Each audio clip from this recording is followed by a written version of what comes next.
Hello again, my name's Gabe Zolna. One of my viewers made an interesting comment on MVI 5838, Andreas Lubitz's medical doctor's notes. And in that video I explained what I had found out by speaking with the International Civil Aviation Organization. And as those that saw that video now know, the pilots in Europe are under the same medical requirements, and all other requirements as outlined in the FAA regulations. Which means that at one point Lubitz had to have received a medical examination from an FAA licensed medical practitioner. The question that needs to be determined is, when was that last medical completed? Now, one of the viewers wrote, I don't know how it is in the United States, but in Germany a family doctor will not, and not as in capital letters, write a note unless you agree on it or ask for one. Why take it and then rip it to pieces if you do not intend on using it? It does not make sense at all! Exclamation mark. Well, how do you argue with what the viewer wrote? Huh? If doctors don't provide notes unless the patient asks for one, like in the case of, let's assume the patient was ill and wanted a note to show their employer. Well, do you think that Andreas Lubitz would want a note to show his employer that he's losing his eyesight, if that in fact is what the note stated? And would he simply just tear it up, or would he destroy it if in fact he asked for the note?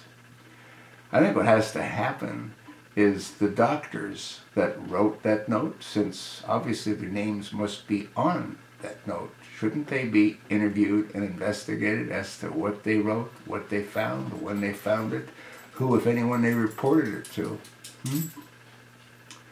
You see, when you look at the picture and you take apart each individual piece of the puzzle and you reassemble it, you get a sort of different understanding as to what really might have been going on. And if you've been viewing me for some time, I like to use certain phrases like distract, divert, to deceive. The only conclusion that I can come to is, as I have stated before, I believe that the co-pilot, Andreas Lubitz, converted.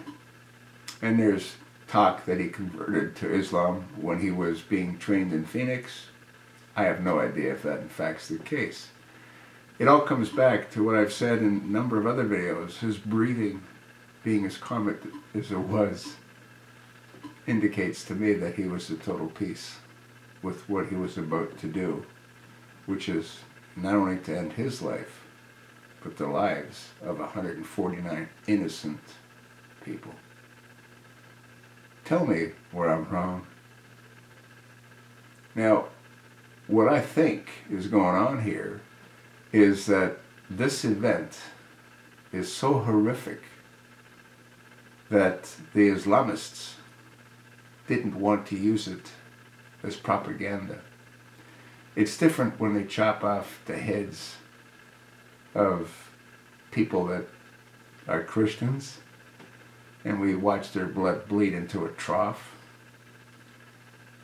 To do that to 8 or 9 or 10, or even to burn a young pilot alive in a cage, those events are all horrific, but not as horrific as destroying the lives of 149 innocent people.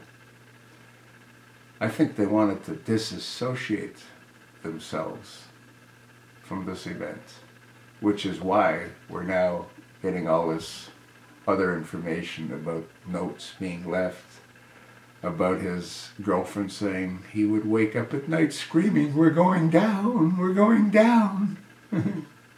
Really? Do you believe any of that? Because I don't.